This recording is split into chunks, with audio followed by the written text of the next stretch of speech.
ایک چیز کا خیال رکھنا ہے بہت کہ جب آپ 60 روزے کنزیکٹیو رکھنے کی نیت کریں تو اس کے اندر کوئی ایسا دن نہ آئے جس میں آپ کو روزہ نہیں رکھ سکتے. مثال کے طور پہ ابھی شروع کر دیے کسی نے، تو اس کے اندر ابھی عید الاضحیٰ آنے والی ہے نا.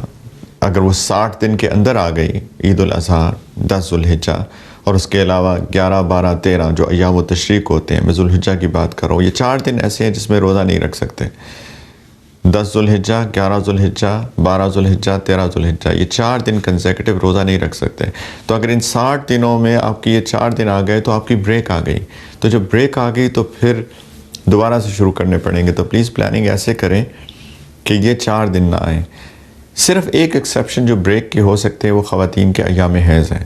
ان کے جو مینسٹرل سائیکلز ہیں، منتھلی پیریڈز ہیں، وہ ایک واحد شرعی بریک ہے جو کہ آ سکتی ہے. اس میں اس کی کنٹینیویشن خراب نہیں ہوگی، ٹھیک ہے. تو لیکن پلیز اس کو پلان کریں.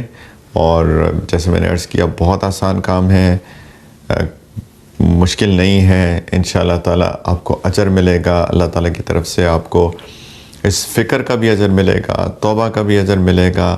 وہ جو آپ اس کے لیے محنت مجاہدہ کریں گے اس کا بھی اجر ملے گا. At the end of the day تو سب اللہ تعالیٰ کی طرف سے اجر کی بات ہے، رائٹ. تو بالکل پلیز فکر نہ کیجیے. اور جیسے میں نے عرض کیا کہ اگر کسی عذر کی وجہ سے ٹوٹا تھا تو اس کی صرف 1 دن کی قضا ہے، وہ قضا رکھ لیجیے.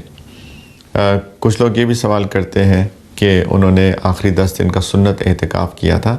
سنت اعتکاف کی نیت سے وہ جو 20 رمضان کی مغرب سے شروع کیا انہوں نے، اور یہی نیت کی کہ اب وہ پورے 10 دن کا، آخری 10 دن کا اعتکاف کریں گے مسجد میں.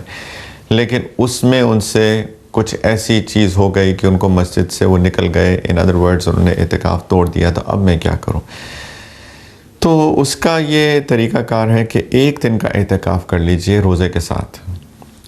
اگر آپ نے مسنون 10 دن کے رمضان المبارک کے آخری عشرے کے 10 دن کے مسنون اعتکاف کی نیت سے مسجد میں آپ بیٹھے تھے اور کسی وجہ سے وہ اعتکاف ٹوٹ گیا، تو 1 دن کا اعتکاف کر لیجئے مسجد میں مغرب سے مغرب تک، اور اس دن کا روزہ بھی رکھ لیجئے.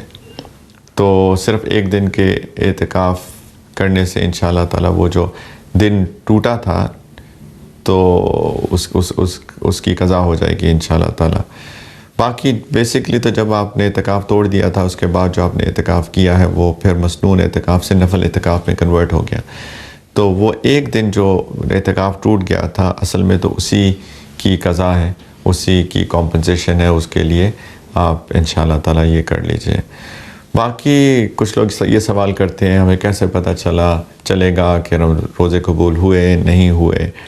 دیکھیں اللہ تعالیٰ سے ہم بہت اچھی امید رکھتے ہیں، ہمیں اجر کی امید ہے. ہم نے روزے رکھے ہی اجر کی امید کے ساتھ تھے. من صام رمضان ایمانا و احتسابا غفر له ما تقدم من ذنبه. جس نے روزہ رکھے ایمان کے ساتھ اور اجر کی امید کے ساتھ، اس کے پہلے سارے گناہ معاف کر دیے جاتے ہیں. تو ہم نے امید کے ساتھ رکھے تھے، اللہ سے بہت امید ہے. لیکن اگر جو مقصود رمضان تھا، جو کہ تقوی کا حصول تھا، جو کہ بندگی اپنے اندر لانا تھا، اگر وہ تقوی نہیں آیا تو پھر پلیز ہم لوگ توبہ کریں اور دوبارہ سے کوشش کریں کہ میری اندر پورا تقوی آ جائے، پوری بندگی آ جائے انشاءاللہ. اور امید رکھیں کہ اللہ تعالیٰ سے کہ ہمارے روزے انشاءاللہ تعالیٰ قبول ہو گئے ہوں گے. اللہ تعالیٰ ہم سب کو اپنا کامل بندہ بنائے. اسی میں یقین جانیے دنیا آخرت کی بھلائی ہے، دل کا سکون ہے، زندگی کی ساری برکتیں اسی کی وجہ سے ہیں کہ ہم اللہ تعالیٰ کے صحیح بندے بن کر زندگی گزاریں. اللہ تعالیٰ ہم سب کو توفیق عطا فرمائے.